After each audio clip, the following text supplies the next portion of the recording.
Hi, hello, and welcome to the lecture series on control systems. In today's session, we'll see what is the concept of controllability and observability.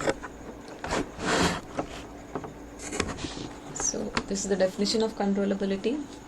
A system is said to be controllable if it is possible to transfer the system from an initial state x of t naught to any desired state x of t b in a finite time. So here we have a test how to determine the controllability of a system. So this is the Kalman's test of controllability. So consider a system with the state equation x dot is equal to ax plus bu. Here x is the state of the state and u is the input. A and b are the matrices.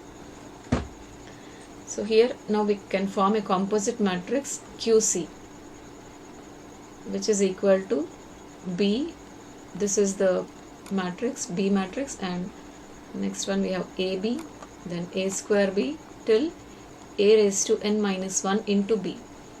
So after computing this composite matrix QC, we have to determine the determinant of this system. Now here if you see this n minus 1, this n is the order of the system, which is also equal to the number of state variables. Now after finding out this matrix QC, we can say that the system is completely state controllable if QC, determinant of QC is not equal to 0. So this is how we can find the controllability of a system.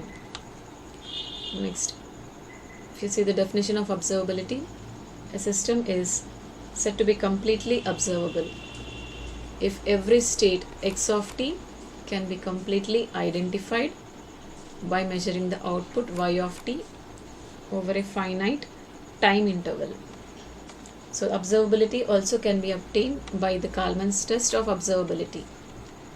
Now here we need to consider a system with the state model. So these are the two equations. This is the state equation and this is the output equation. X dot is equal to ax plus bu and y is equal to cx plus du.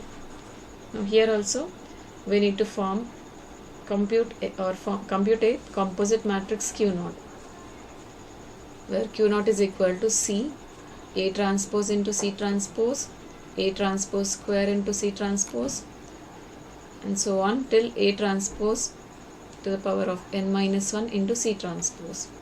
So after computing this matrix Q naught, we need to compute the determinant of this matrix Q naught, and if Q naught is not equal to 0, determinant of Q naught is not equal to 0, then we can say that the system is completely observable. So this is all about the concept of controllability and observability. We'll solve a problem in the next session. So that's all. Thank you.